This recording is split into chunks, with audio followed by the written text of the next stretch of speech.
नमस्कार दोस्तों, स्वागत है आपके अपने इस यूट्यूब चैनल अंकित कोचिंग सेंटर में। और आज की इस वीडियो हम लोग क्लास 11th के लिए जो आप लोग का इकोनॉमिक्स जो है आप लोग का सब्जेक्ट है उसका हम लोग जो है चैप्टर वाइज एमसीक्यू लेके आ चुके हैं। तो इस वीडियो में आपको चैप्टर 1 जो परिचय है उसका आप लोग को जो है एमसीक्यू देखने के लिए मिलेगा, है ना। जो आप लोग का वीवीआई जो आप लोग का ऑब्जेक्टिव क्वेश्चन है वो आप लोग को देखने के लिए मिलेगा, जो पूरी जैक बोर्ड पर आधारित होगा।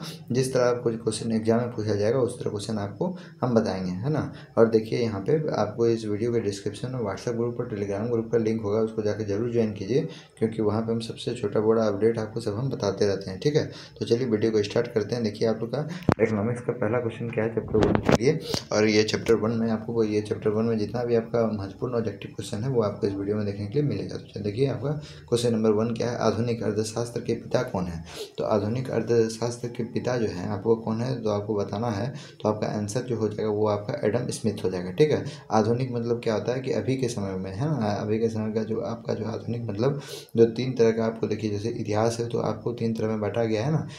जैसे आपको एंशिएंट है, मिडेवल है, तो फिर उसके बाद आपका जो है अभी के समय का जो है आपका जो मॉडर्न है उसको हम लोग आधुनिक बोलते हैं। तो उसी तरह जो है तो मॉडर्न जो इकोनॉमिक्स है उसको जो है उसके जनक किसको माना गया है, तो एडम स्मिथ को बोला गया। ठीक है, अब देखिए यहाँ पे दूसरा क्वेश्चन क्या है, संख्यांकी का पिता किसे कहा जाए, किसे कहते हैं ना। संख्यांकी के पिता जो है किसे कहा गया है, तो किसको कहा गया है बताइए। आपका जो है गॉड फ्राइड और फिर उसके बाद अकेनवाल, है ना। अब ये आपका ऑप्शन नंबर बी जो है आपका सही हो जाएगा। ठीक है, अब फिर उसका देखिए गोल्डफ्लाइट अकेनवाल। अब देखिए यहाँ पे संख्यांकी, तो संख्यांकी क्या है आपको बताना है। तो संख्यांकी आपका क्या हो जाएगा, तो संख्यांकी आपका तथ्यों को परस्पर तुलनीय बनाता है, पहला चीज़। और यहाँ पे दूसरा चीज़ आपको बताया जटिल तथ्यों को स्पष्ट भी करता है। ठीक है, तो ये आपका ऑप्शन बी और सी दोनों आपका सही हो जाएगा। अब देखिए संख्यांकी के आशय प्रिय मतलब संख्यांकी से आप क्या समझते हैं आपको बताना है। तो देखिए 4 ऑप्शन दिया हुआ है, केवल आपका समंक है, फिर उसके बाद केवल संख्यांकी विधियाँ हैं,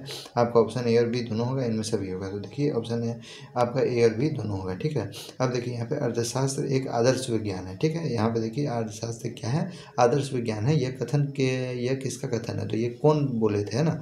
तो ये जो है कौन बोले थे, तो आपका ऑप्शन नंबर बी सही हो जाएगा, है ना।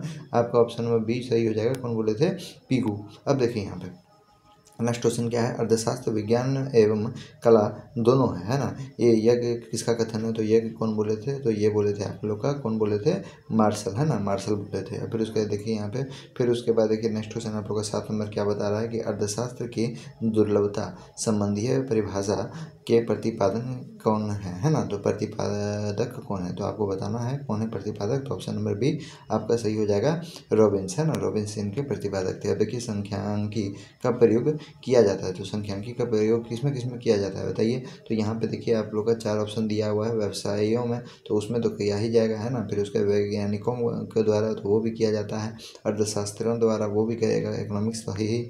तो यहाँ पे आपका देखिए यहाँ पे संख्यांकी इकोनॉमिक्स का ही चीज़ है, तो यहाँ पे इनमें सभी आपका सही हो जाएगा। ठीक है, अब देखिए यहाँ पे 9 नंबर क्वेश्चन क्या बोल रहा है, संख्यांकी माध्यमों का विज्ञान, है ना। माध्यमों का क्या है आपका जो है विज्ञान है, यह परिभाषा किसने दिया था, तो ये परिभाषा आपको किसने दिया था, तो ए.एल. बाउले, है ना। ए.एल. आपका जो है बाउले, ये आपका ऑप्शन नंबर ए के क्या हो जाएगा, सही हो जाएगा। ठीक है, अब देखिए नेक्स्ट क्वेश्चन आपका क्या है, नेक्स्ट क्वेश्चन आपका है कि किसने कहा अर्थशास्त्र धन का विज्ञान है, किसका विज्ञान है, धन का विज्ञान है, मनी मतलब पैसा का विज्ञान है ना। तो यहाँ पे जो है अर्थशास्त्र को जो समझ गया उसको धन का कोई कमी नहीं होगा। ये किसने बात बोला था, तो आपका एडम स्मिथ ने ही ने बोला था। ठीक है, ये एडम स्मिथ बताइए, एडम स्मिथ किसके जो है आपके जो रचयिता थे, तो आधुनिक भूगोल का बताए थे। एडम स्मिथ से बहुत सारा क्वेश्चन आता है। देखिए प्रोफेसर पीसी महालानोबिस, है ना। महालानोबिस आपका जो है कौन है, तो कौन है आपका बताइए, अर्थशास्त्री, ऑप्शन नंबर ए सही हो जाएगा। ठीक है, अर्थशास्त्र की आधुनिक परिभाषा को किस नाम से पुकारा जाता है, तो किस नाम से पुकारा जाता है बताइए, विकास केंद्रित, है ना, विकास केंद्रित। फिर उसका देखिए नेक्स्ट क्वेश्चन क्या है, संख्यांकी का सामान्य महत्व है, तो संख्यांकी का समान महत्व है आपका option number A B C D, है ना। ये यहाँ पे इनमें सभी आपका होगा, ये सबको आप पढ़ लीजिएगा। ठीक है, फिर उसका देखिए 14 नंबर में आपका क्या लिखा हुआ, वेल्थ ऑफ नेशंस पुस्तक के लेखक कौन है, तो वेल्थ ऑफ नेशंस पुस्तक के लेखक कौन है आपको बताना है, तो एडम स्मिथ। ठीक है, अब देखिए यहाँ पे अर्थशास्त्र अध्याय अब यहाँ पे देखिए क्या लिखा हुआ, कुछ 15 नंबर, अर्थशास्त्र अध्ययन करता है ना, अर्थशास्त्र अध्ययन करता है, तो क्या हो जाएगा, ऑप्शन नंबर ए सही हो जाएगा। आर्थिक क्रियाओं का क्या है, अध्ययन क्या कहलाता है, अर्थशास्त्र कहलाता है। ठीक है, आर्थिक क्रियाओं का अध्ययन ही अर्थशास्त्र कहलाता है। देखिए 16 नंबर क्या बोल रहा है कि सांख्यिकी को अंग्रेजी में क्या स्टैटिक्स कहते हैं ना, तो जिनका उत्पत्ति जर्मनी भाषा के निम्न शब्द से हुआ था, तो कौन शब्द से हुआ था, तो स्टैटिक। अब देखिए यहाँ पे ऑप्शन नंबर ए यहाँ पे सही हो जाएगा। नेक्स्ट क्वेश्चन देखिए 17 नंबर क्या बोल रहा है, निम्नलिखित में आर्थिक क्रिया की शाखा कौन सी है, तो आर्थिक क्रिया की शाखा कौन सी है, तो समष्टि अर्थशास्त्र और व्यष्टि अर्थशास्त्र दोनों है, ऑप्शन नंबर सी आपका सही हो जाएगा। ठीक है, अब यहाँ पे देखिए एडम स्मिथ की वेल्थ ऑफ नेशन कब प्रकाशित हुआ, तो वेल्थ ऑफ नेशन कब प्रकाशित हुआ था, तो 1776 में हुआ था। ठीक है, अब देखिए यहाँ पे निम्न में से कौन आर्थिक क्रिया है, तो कौन सा आर्थिक क्रिया बताइए, तो उपभोग भी आर्थिक क्रिया है, वितरण भी, उत्पाद भी, इनमें सभी जो ऑप्शन सही हो जाएगा डी नंबर। ठीक है, अब देखिए यहाँ पे अर्थशास्त्र उद्देश्य के बीच तटस्थ समान है, तो किसने कहा था, ये जो है बोला था अर्थशास्त्र उद्देश्य आपका जो है उद्देश्यों के बीच कौन सा समान है, तटस्थ समान है। अब यहाँ पे देखिए कौन कहते ये बात, आपका जो है मार्शल। ठीक है, अब देखिए यहाँ पे अर्थशास्त्र समिति साधनों का विज्ञान है, तो ये भी कौन किसने कहा था, तो कौन कहा था, आपका जो है ये कौन कहते, तो रॉबिन्स है ना, रॉबिन्स कहते हैं। निम्नलिखित में किसके अध्ययन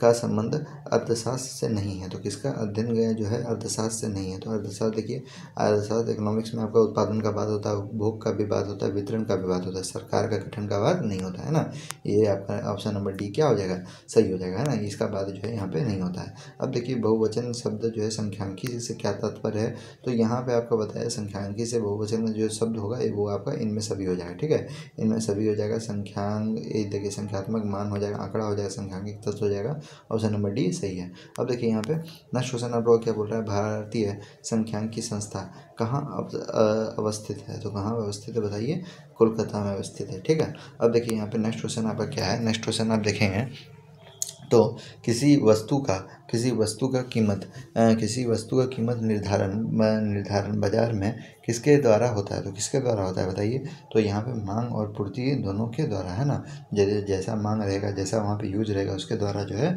वस्तु का कीमत का निर्धारण किया जाता है।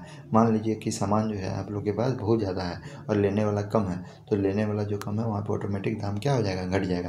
और मान लीजिए मार्केट में क्या हो गया, सामान ही जो है कम पड़ गया, मान लीजिए मार्केट में क्या हो गया, सामान जो आपका होता है, जो आपका सामान जो बिकने वाला है वही कम पड़ गया और लेने वाला ज़्यादा हो गया, तो पैसा का जो है जो आपका दाम होगा उसका बढ़ जाएगा। ठीक है, तो ये इसका कहने का मतलब था। अर्थशास्त्र जीवन के सामान्य कारोबार के संदर्भ में मनुष्य का अध्ययन है, यह कथन किस अर्थशास्त्री का है, तो कौन सा अर्थशास्त्री था बताइए यहाँ पे, तो आपका ऑप्शन नंबर बी सही हो जाएगा, अल्फ्रेड मार्शल है ना। अब देखिए यहाँ पे आर्थिक समस्या क्यों उत्पन्न होती है, तो क्यों उत्पन्न होती है बताइए, तो संसाधनों की दुर्लभता के कारण। क्यों, कौन सी समस्या उत्पन्न होती है बताइए आप, आर्थिक समस्या है ना। अब देखिए यहाँ पे शब्द जो है स्टैटिक्स आपका जो है की उत्पत्ति किस लैटिन शब्द से हुई है, तो किस लैटिन शब्द से हुई, स्टेटस से है ना। अब देखिए यहाँ पे यहाँ पे बताया डैश की समस्याओं की जड़ है, तो डैश क्या समस्याओं का जड़, अभाव क्या होता है, सभी समस्याओं का जड़ होता है, अभाव रहेगा तो समस्या होगा। मान लीजिए सब चीज़ है तो कौन चीज़ का हमको दिक्कत होने वाला, किसी का नहीं। अब देखिए यहाँ पे नेक्स्ट क्वेश्चन क्या है, निम्नलिखित में से कौन एक संख्यांकी आंकड़ा नहीं है, तो कौन सा संख्यांकी आंकड़ा नहीं, ऑप्शन नंबर डी यहाँ पे सही होगा। भारत में बाढ़ से हर वर्ष कई बेघर हो जाते हैं ना, ये आपका संख्यांकिक आंकड़ा नहीं है। बाकी बात संख्या में देखिए सब में नंबर आपका दिया हुआ है कि एक विद्यालय में 1000 विद्यार्थी पढ़ते हैं ना, नंबर दिया हुआ है। यहाँ पे 121, यहाँ पे देखिए यहाँ 100 व्यक्ति की मृत्यु की हुई थी है ना, यहाँ पे देखिए। अब फिर उसके बाद देखिए यहाँ पे 31 नंबर में क्या बताया है कि जीवन में आम कारोबार से अर्थशास्त्रियों का क्या तात्पर्य है, तो आम कारोबार में अर्थशास्त्रियों से क्या तात्पर्य है, तो मनुष्य की आर्थिक क्रिया है ना, मनुष्य की आर्थिक क्रिया में जो है ज़रूरत होगा वही जो है जीवन का आम कारोबार कहलाता है। ठीक है, अब देखिए यहाँ पे आर्थिक अर्थशास्त्र के अध्ययन को प्रायः कि कितने भागों में बांटा जाता है, तो अर्थशास्त्र के अध्ययन को आपको प्रायः कितने भागों में आपको बताए थे, 2 भागों में बांटा जाता है, तो ऑप्शन नंबर बी क्या हो जाएगा, सही हो जाएगा। संख्यांकी का कार्य निम्न में कौन करता है, निम्न में कौन नहीं है, तो संख्यांकी का कार्य निम्न में कौन नहीं है, तो आपका ऑप्शन नंबर बी आपका सही हो जाएगा, आंकड़ों का पूर्वानुमान, है ना। अब देखिए ये आपका सही हो जाएगा। श्याम लकड़ी के फर्नीचर का निर्माण बिक्री के उद्देश्य से करता है। तो यहाँ पे श्याम क्या है, तो श्याम क्या करता है, बेचता है कोई भी सामान को। तो ये क्या है, तो बनाता है ना, फर्नीचर का निर्माण करता है। तो ये एक आपका क्या हो जाएगा, उत्पादक हो जाएगा। ठीक है, उत्पादक यहाँ पे इसका सही आंसर हो जाएगा। तो हम लोग देखिए चैप्टर 1 का आप लोग का जो है इकोनॉमिक्स का आपका जो है पूरा MCQ देखिए, VBI MCQ देखिए आप लोग क्लास 11 के लिए। और इस तरह हम चैप्टर 2 का भी लेके आएंगे। तो वीडियो को आप देखिए, पूरा वॉच कीजिए और अपनी राय प्रतिक्रिया कमेंट में ज़रूर लिखिए। मिलते हैं नेक्स्ट वीडियो में। जय हिंद, जय भारत।